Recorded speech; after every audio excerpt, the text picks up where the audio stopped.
Hei ja tervetuloa jälleen esitystekniikan erikoishahmojen pariin. Tänään siis ollaan päädytty kesäteatteriin ja tässä on hyvä muistuttaa erinäköisistä asioista, mitkä liittyy kesäteatteriin, eli Suomen kesä.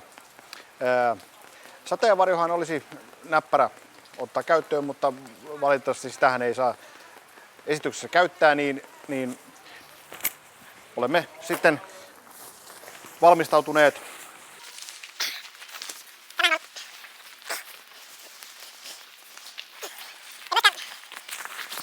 itse suosin keltaista sadetakkia, koska sukupolvikokemus. Näin. Koskaan ei ole liian lämmin myöskään. On syytä valmistautua huolella, niin ei pääse ilu yllättämään. Aina välillä voi myös aurinko tulla esiin, joten ei muuta kuin nauttimaan vaan Suomen kesästä.